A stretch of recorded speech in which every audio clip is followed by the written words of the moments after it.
E aí, pessoal, sejam bem-vindos à parte 2 do nosso vídeo sobre atitude filosófica. Agora a gente vai tentar responder aquele questionamento do slide anterior. Vocês lembram qual era?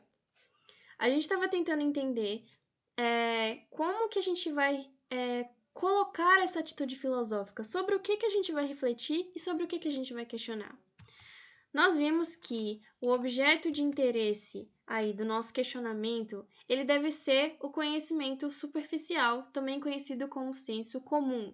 Nós vimos lá na história de Platão, né, que ele simboliza esse senso comum com as sombras da caverna, né? A gente viu que as sombras, elas até certo ponto era tudo que aquelas pessoas conheciam sobre a realidade, e aí quando aquela pessoa sai da caverna e vê o mundo real, ele vê que na verdade ele não conhecia nada, que as sombras elas não representavam a totalidade da realidade, ou seja, um conhecimento verdadeiro. Então, assim como lá na caverna, o Platão utilizou as sombras para simbolizar esse conhecimento superficial, o senso comum, ele também deve ser reconhecido, né, como não um conhecimento verdadeiro, mas às vezes um início para a gente se chegar a um conhecimento real, né? E ele deve ser, portanto, questionado, analisado e sofrer uma reflexão, beleza? Mas como que é esse senso comum? Como que ele é representado e o que é ele de fato? O senso comum, ele é um conhecimento que ele é baseado em crenças, em valores e na tradição.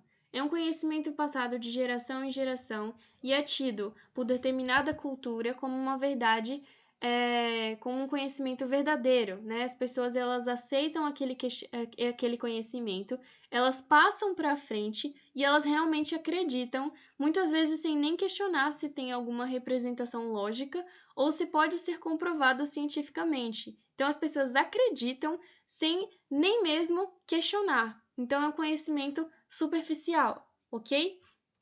Como que ele é representado no nosso dia a dia? A gente tem vários exemplos. A gente tem, por exemplo, a crença de que o gato preto ou o número 13 representam situações de azar. A gente tem também aquela história de que não pode deixar o chinelo virado, porque senão a mãe morre. A gente tem também aquela questão do que não pode pegar friagem, porque senão você fica resfriado. Nada disso tem nenhuma comprovação científica.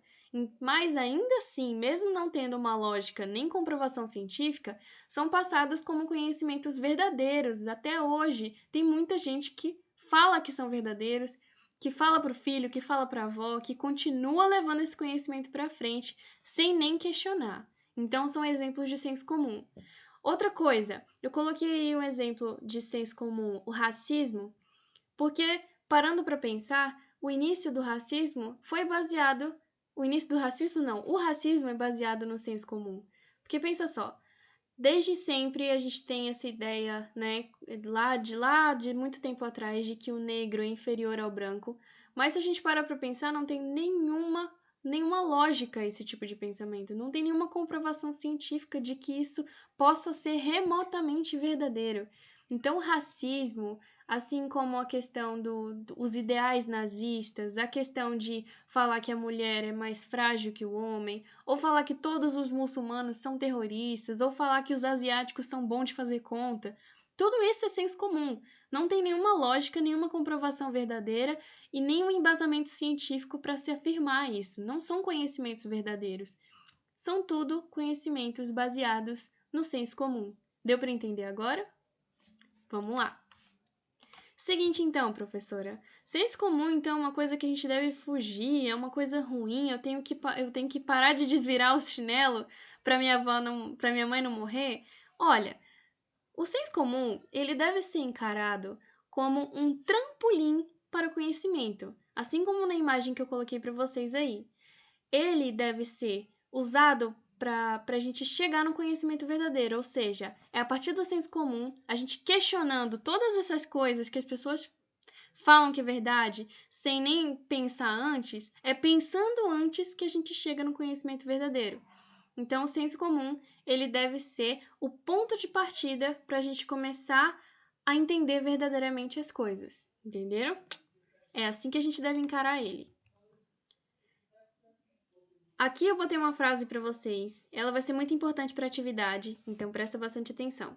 O Sócrates, que é tido como o pai da filosofia, ele tinha essa frase que dizem que foi uma das últimas frases que ele falou antes de sofrer uma execução, né? Ele acabou sendo morto porque ele foi condenado de desviar a juventude ateniense, né? Por conta dos seus pensamentos e por conta de ser tão questionador, ele acabou sendo preso e ele foi colocado contra a parede. Falaram para ele que ele poderia continuar vivendo, mas parando de questionar as coisas, parando de questionar a política existente, o modo de viver, o modo de pensar dos gregos, né?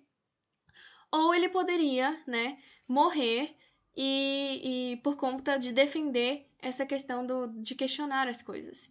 E ele fala que uma vida que ele não pode refletir, uma vida sem reflexão, não vale a pena ser vivida. Então, para a gente viver verdadeiramente, para a gente entender o que a gente vive, nossa realidade, as pessoas, por que a gente está aqui, a natureza, para a gente viver plenamente, a gente tem que refletir sobre o que está acontecendo, sobre o que tem à nossa volta. É chegando a esse conhecimento, é buscando esse conhecimento que a gente está vivendo plenamente. Então, é isso que o Sócrates quis dizer, e é isso que é a ideia da filosofia. É a busca pela sabedoria. Não da gente se tornar sábio, nem de saber sobre tudo, mas de buscar saber sobre alguma coisa, certo? Então, galera, essa foi a nossa aula, tá? A atividade da semana 3 vai estar na aba Atividade, ok? Não vai estar no fórum, vai estar na aba Atividade, beleza? Lá tá todas as instruções de como vocês vão fazer essa atividade. E é isso, vejo vocês na próxima aula. Beijos, até mais e até mais!